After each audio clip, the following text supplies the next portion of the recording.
हर्षद शांतिलाल मेहता एक ऐसा नाम जो हमेशा के लिए इंडियन स्टॉक मार्केट के इतिहास में याद रखा जाएगा। उनका जन्म 19 जुलाई 1955 को एक साधारण गुजराती परिवार में हुआ था।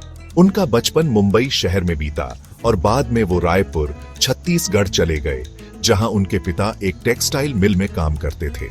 बचपन से ही मेहता के पास एक तेज दिमाग और बड़ी महत्वाकांक्षा थी। स्कूल की पढ़ाई पूरी करने के बाद मेहता ने मुंबई के लाजपत राय कॉलेज से B.Com की डिग्री ली। मुंबई शहर, जो अपने एंटरप्रेन्योरियल स्पिरिट के लिए जाना जाता है, ने उन पर एक गहरी छाप छोड़ी। ग्रेजुएशन के बाद उन्होंने कई तरह की नौकरियां की, दुनिया में अपनी जगह ढूंढते रहे। उन्हें क्या पता था कि उनकी किस्मत शेयर मार्केट की दुनिया में लिखी है। मेहता का शेयर मार्केट का सफर 1980 के दशक की शुरुआत में शुरू हुआ। उन्होंने बॉम्बे स्टॉक एक्सचेंज BSE में एक ब्रोकरेज फर्म के लिए जॉबर के रूप में काम करना शुरू किया। इस साधारण शुरुआत ने उनके असाधारण लेकिन विवादास्पद करियर की नींव रखी। युवा मेहता ने अपनी जिज्ञासा और नंबरों के साथ अपनी समझ से शेयर मार्केट की पेचीदगियों को जल्दी से सीख लिया। उन्होंने मार्केट के ट्रेंड्स को पढ़ने, कंपनियों के परफॉर्मेंस का एनालिसिस करने और ट्रेडिंग की गतिशीलता को समझने में घंटों बिताए। सफल होने की जबरदस्त इच्छा शक्ति के साथ मेहता आगे बढ़ते गए। वो जॉबर से सब ब्रोकर बने, धीरे धीरे अपना नेटवर्क और रेप्यूटेशन बनाते गए। मार्केट साइकोलॉजी की उनकी समझ और कैलकुलेटेड रिस्क लेने की उनकी क्षमता ने उन्हें अच्छे रिटर्न्स दिलाना शुरू कर दिए। इस शुरुआती सफलता ने उनकी महत्वाकांक्षा को और बढ़ावा दिया। उन्हें एक ऐसे भविष्य की ओर धकेला जो शानदार और उथल-पुथल दोनों से भरा होगा। जैसे जैसे मेहता शेयर मार्केट में अपने स्किल्स निखारते गए, उन्होंने इन्वेस्टर्स और दूसरे ब्रोकर्स का ध्यान अपनी ओर खींचा। मार्केट के उतार चढ़ाव का अंदाजा लगाने और जबरदस्त रिटर्न्स देने की उनकी क्षमता कमाल की थी। इसी दौर में बॉम्बे स्टॉक एक्सचेंज में उनका उदय शुरू हुआ। उन्होंने 1980 के दशक के अंत में अपनी खुद की brokerage firm Growmore research and asset management शुरू की। इस नए प्लेटफॉर्म के साथ मेहता ने कई तरह के क्लाइंट्स को आकर्षित करना शुरू कर दिया, बड़े इन्वेस्टर्स से लेकर नए लोगों तक जो अपना पैसा बढ़ाना चाहते थे। उन्होंने एक फाइनेंशियल विजर्ड की इमेज बनाई, एक ऐसे आदमी की जो मार्केट की कॉम्प्लेक्सिटीज को समझ सकता था। उनका कैरिस्मा और कन्विक्शन लोगों को अपनी ओर खींचता था और लोग उनकी बोल्ड इन्वेस्टमेंट स्ट्रेटजीज में इन्वेस्ट करते थे। मेहता का इन्वेस्टमेंट अप्रोच अग्रेसिव ट्रेडिंग और लेवरेज पर आधारित था। वो अंडरवैल्यूड स्टॉक्स की पहचान करते थे और उधार के पैसों का इस्तेमाल करके अपने मुनाफे को बढ़ाते थे।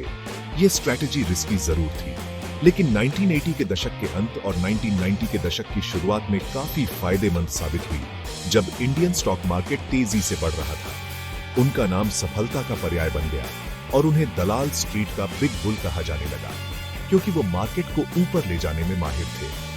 मेहता का बढ़ता हुआ प्रभाव इंडिविजुअल इन्वेस्टर से आगे बढ़ गया। उन्होंने बैंक्स और फाइनेंशियल इंस्टीट्यूशंस के साथ संबंध बनाए और इन कनेक्शंस का इस्तेमाल करके बड़ी मात्रा में कैपिटल हासिल किया। इतने पैसे मिलने से वो मार्केट को मैनिपुलेट कर पाते थे, जिससे कई स्टॉक्स के प्राइसेस पर असर पड़ता था। उनके एक्शंस ने BSE सेंसेक्स को अभूतपूर्व ऊंचाइयों तक पहुंचाया, जिससे उनकी मार्केट मूवर की इमेज और मजबूत हुई। सफलता और मार्केट विजर्डरी की आड़ में हर्षद मेहता भारतीय इतिहास के सबसे बड़े फाइनेंशियल स्कैम्स में से एक को अंजाम दे रहे थे। जिस सिस्टम को वो कंट्रोल करते दिख रहे थे, उसी का इस्तेमाल वो अपनी महत्वाकांक्षा को पूरा करने के लिए कर रहे थे। साल 1992 एक टर्निंग पॉइंट साबित हुआ, जिसने सिस्टम की कमजोरी और बेकाबू लालच के नतीजों को उजागर किया। इस स्कैम के केंद्र में ट्रांजैक्शंस का एक जटिल जाल था, जिसे स्टॉक प्राइसेस को मैनिपुलेट करने और बैंकिंग सिस्टम से पैसे निकालने के लिए बनाया गया था। मेहता ने बैंकिंग सिस्टम की लूपहोल्स का फायदा उठाया, खासकर रेडी फॉरवर्ड RF डील्स का, जिससे वो इलीगली पैसे हासिल कर सके। ये डील्स, जो बैंक्स के बीच शॉर्ट टर्म लेंडिंग के लिए होते थे, मेहता द्वारा स्टॉक मार्केट में पैसे डालने के लिए इस्तेमाल किए जाते थे, जिससे कुछ खास स्टॉक्स की डिमांड आर्टिफिशियली बढ़ जाती थी। मेहता का तरीका अंडरवैल्यूड स्टॉक्स की पहचान करना और फिर इलीगली हासिल किए गए पैसों से उन्हें बड़ी मात्रा में खरीदना था।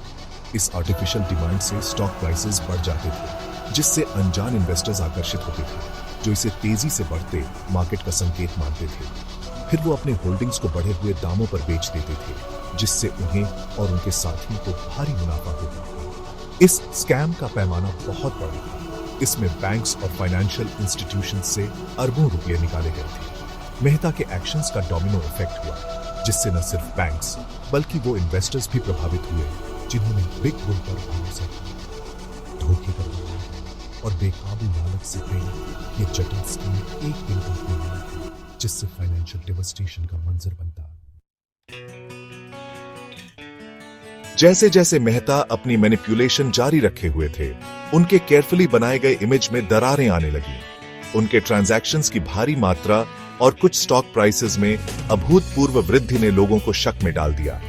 फाइनेंशियल जर्नलिस्ट सुचेता दलाल, जो अपनी इन्वेस्टिगेटिव स्किल्स के लिए जानी जाती थीं, ने मार्केट में अनियमितताओं को नोटिस करना शुरू कर दिया। दलाल की सच्चाई की खोज ने उन्हें मेहता से जुड़े कई संदिग्ध ट्रांजैक्शंस का पता लगाने में मदद की। उन्होंने 23 अप्रैल 1992 को एक लीडिंग बिजनेस डेली में अपनी फाइंडिंग्स पब्लिश की, जिससे स्कैम सबके सामने आ गया। उनकी रिपोर्ट ने इंडियन फाइनेंशियल सिस्टम में हलचल मचा दी, स्टॉक मार्केट की नींव हिला दी। इस खुलासे से एक चेन रिएक्शन शुरू हो गई। रेगुलेटरी बॉडीज हरकत में आ गए। मेहता के डीलिंग्स की जांच शुरू कर दी गई। Reserve bank of India (RBI) ने बैंकिंग सिस्टम में अनियमितताओं की जांच शुरू की, जिसमें RF डील्स के मिसयूज का पता चला। Securities and exchange board of India (SEBI), जो अभी अपने शुरुआती दौर में था, ने स्टॉक मार्केट में मेहता द्वारा इस्तेमाल की जाने वाली मैनिपुलेटिव प्रैक्टिसेस की जांच शुरू की। कभी पूजनीय बिग बुल अब एक बड़े स्कैंडल के केंद्र में था। उनकी केयरफुली बनाई गई इमेज टूट गई जब उनके धोखेबाज तरीकों का सच सामने आया। इस स्कैम ने मार्केट में दहशत फैला दी। स्टॉक प्राइसेस गिर गए। अनगिनत इन्वेस्टर्स की बचत खत्म हो गई, जो जल्दी अमीर बनने के लालच में फंस गए थे। इंडियन फाइनेंशियल सिस्टम अराजकता में डूब गया। आजादी के बाद के अपने सबसे बड़े क्राइसिस में से एक का सामना कर रहा था। सेक्शन 5 सलाखों के पीछे। मेहता की गिरफ्तारी और उसके बाद जैसे जैसे 1992 के स्कैम की जांच आगे बढ़ी, हर्षद मेहता पर शिकंजा कसता गया। अथॉरिटीज उन्हें सजा दिलाने और उनके अपराधों के लिए उन्हें जिम्मेदार ठहराने के लिए दृढ़ थे। 5 जून 1992 को स्कैम के उजागर होने के 2 महीने बाद मेहता को central bureau of investigation (CBI) ने फ्रॉड, फोर्जरी और क्रिमिनल कंस्पिरेसी के आरोप में गिरफ्तार कर लिया। बिग बुल की गिरफ्तारी ने पूरे देश में हलचल मचा दी। जिसे कभी फाइनेंशियल जीनियस माना जाता था, वो अब लालच और धोखे का प्रतीक बन गया था। CBI अन्य इन्वेस्टिगेटिव एजेंसीज के साथ मिलकर ट्रांजैक्शंस के जटिल जाल को सुलझाने में जुट गई। मेहता की फ्रॉडुलेंट एक्टिविटीज की पूरी हद तक का खुलासा किया। इसके बाद शुरू हुई कानूनी लड़ाई लंबी और कठिन थी। वकीलों की एक टीम की मदद से मेहता ने अपने खिलाफ लगे आरोपों का मुकाबला किया। पूरे मुकदमे के दौरान अपनी बेगुनाही का दावा करते रहे, हालांकि उनके खिलाफ सबूत बहुत ज्यादा थे। प्रोसिक्यूशन ने एक मजबूत मामला पेश किया, जिसमें बताया गया कि कैसे उन्होंने अपने निजी फायदे के लिए सिस्टम को मैनिपुलेट किया। इस स्कैम का इंडियन फाइनेंशियल सिस्टम पर दूरगामी प्रभाव पड़ा। इसने बैंकिंग सिस्टम की कमजोरियों और इतने बड़े पैमाने पर फ्रॉड को रोकने के लिए पर्याप्त रेगुलेशंस की कमी को उजागर किया। इस घटना के कारण फाइनेंशियल सिस्टम में पूरी तरह से बदलाव आया। भविष्य में ऐसे स्कैम्स को रोकने के लिए सख्त रेगुलेशंस और बेहतर ओवरसाइट मैकेनिज्म्स लागू किए गए। सेक्शन 6 जेल की जिंदगी। पतन के बाद मेहता का जीवन। गिरफ्तारी के बाद हर्षद मेहता की जिंदगी पूरी तरह बदल गई। कभी रईस स्टॉक ब्रोकर, अब जेल की कठोर सच्चाइयों का सामना कर रहा था। मुंबई के आर्थर रोड जेल में बंद उस पर 1992 के घोटाले से जुड़े कई आरोप थे। अपनी परिस्थितियों के बावजूद मेहता अड़े रहे, अपनी बेगुनाही का दावा करते रहे और अपने खिलाफ लगे आरोपों से लड़ने की कसम खाई। जेल की जिंदगी उस आलीशान जीवन शैली से बिल्कुल अलग थी जिसका मेहता आदी हो गया था। उच्च दाम वाले व्यापार, शानदार कारों और आलीशान पार्टियों के दिन अब बीत चुके थे। अब वह जेल की जिंदगी की नीरस दिनचर्या का सामना कर रहा था, अपने पूर्व गौरव और प्रभाव से वंचित। अपनी परिस्थितियों में भारी बदलाव के बावजूद मेहता जनता के आकर्षण का केंद्र बने रहे। मीडिया ने उनके हर कदम का पीछा किया, उनकी अदालत में पेशी को दर्ज किया और उनके बयानों पर रिपोर्ट दी। वह महत्वाकांक्षा और उसके संभावित नुकसान दोनों का प्रतीक बन गया। एक चेतावनीपूर्ण कहानी कि कैसे अनियंत्रित लालच पतन का कारण बन सकता है। जेल की चार दीवारी के भीतर भी मेहता का तेज दिमाग और उद्यमशीलता की भावना कम नहीं हुई। कथित तौर पर उन्होंने अपना समय पढ़ने, चिंतन करने और यहाँ तक कि साथी कैदियों को वित्तीय मामलों पर सलाह देने में बिताया। हालांकि कानूनी लड़ाई और उसके कथित अपराधों के बोझ ने उसके स्वास्थ्य पर भारी असर डाला। सेक्शन 7 एक असामयिक अंत। हर्षद मेहता का अंतिम अध्याय। जैसे जैसे कानूनी कार्यवाही आगे बढ़ी, हर्षद मेहता का स्वास्थ्य बिगड़ता गया।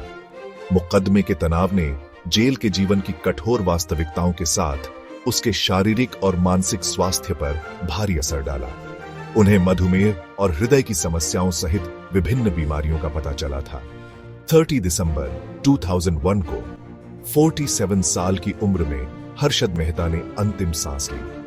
ठाणे जेल में दिल का दौरा पड़ने से उनकी मृत्यु हो गई, जिससे उनके पीछे एक विरासत छूट गई जो उतनी ही जटिल और विवादास्पद थी जितना कि वह स्वयं थे। उनकी असामयिक मृत्यु ने उनकी कानूनी लड़ाई को समाप्त कर दिया, लेकिन उनके कार्यों को लेकर चल रही बहस को शांत करने के लिए बहुत कम किया। मेहता की मौत पर मिली-जुली प्रतिक्रियाएं आईं। जहां कुछ लोगों ने एक वित्तीय जादूगर के खोने का शोक मनाया, वहीं दूसरों ने इसे अनियंत्रित लालच के परिणामों की याद दिलाने वाले के रूप में देखा। उनके परिवार ने उनकी बेगुनाही कायम रखी, यह दावा करते हुए कि वह परिस्थितियों और एक त्रुटिपूर्ण प्रणाली के शिकार थे। उनके जीवन को लेकर विवादों के बावजूद इस बात से इनकार नहीं किया जा सकता है कि हर्षद मेहता ने भारतीय शेयर बाजार पर एक अमिट छाप छोड़ी। उनकी कहानी अनियंत्रित महत्वाकांक्षा के खतरों और वित्तीय दुनिया में नैतिकता के महत्व के बारे में एक चेतावनीपूर्ण कहानी के रूप में कार्य करती है। सेक्शन 8 सिस्टम पर दाग घोटाले की विरासत। 1992 के घोटाले का भारतीय वित्तीय प्रणाली पर गहरा प्रभाव पड़ा, जिससे ऐसे निशान छूट गए जिन्हें ठीक होने में सालों लग गए। इसने एक ऐसी प्रणाली की कमजोरियों को उजागर किया जो बड़े पैमाने पर धोखाधड़ी और हेरफेर से निपटने के लिए तैयार नहीं थी। घोटाले ने शेयर बाजार की नींव हिला दी, निवेशकों का विश्वास कम कर दिया और वित्तीय क्षेत्र की अखंडता के बारे में गंभीर सवाल उठाए। घोटाले के सबसे महत्वपूर्ण प्रभावों में से एक था नियमों का कड़ा होना। भारतीय प्रतिभूति और विनिमय बोर्ड या सेबी, जो घोटाले के समय अपनी प्रारंभिक अवस्था में था, को और अधिक अधिकार दिए गए। बाजार में हेरफेर, आंतरिक व्यापार और अन्य धोखाधड़ी वाली गतिविधियों को रोकने के लिए नए नियम और कानून पेश किए गए। घोटाले के कारण बैंकिंग क्षेत्र में भी महत्वपूर्ण बदलाव हुए। भारतीय रिजर्व बैंक या आरबीआई ने अंतर बैंक उधार के लिए सख्त मानदंड पेश किए और बैंक निधि के उपयोग को नियंत्रित करने वाले नियमों को कड़ा किया। घोटाले में बैंकों की भूमिका, विशेषकर रेडी फॉरवर्ड या आरएफ सौदों के दुरुपयोग की गहन जांच की गई। 1992 का घोटाला भारतीय वित्तीय प्रणाली के लिए एक वेकअप कॉल के रूप में काम आया।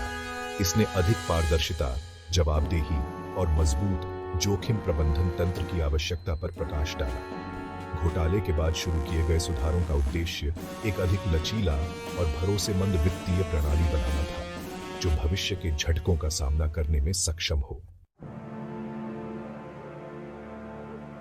सेक्शन 9 समय में दर्ज सबक, नियमन और नैतिकता का महत्व। हर्षद मेहता और 1992 के घोटाले की कहानी निवेशकों, नियामकों और समग्र रूप से वित्तीय उद्योग के लिए बहुमूल्य सबक देती है। यह नैतिक आचरण, मजबूत नियमों और वित्तीय प्रणाली की अखंडता की रक्षा में निरंतर सतर्कता के महत्व की एक कठोर याद दिलाता है। घोटाले से मिले प्रमुख सबकों में से एक है निवेशक शिक्षा का महत्व। निवेशकों को शेयर बाजार में निवेश से जुड़े जोखिमों और निवेश के फैसले लेने से पहले पूरी तरह से उचित परिश्रम करने के महत्व के बारे में पता होना चाहिए।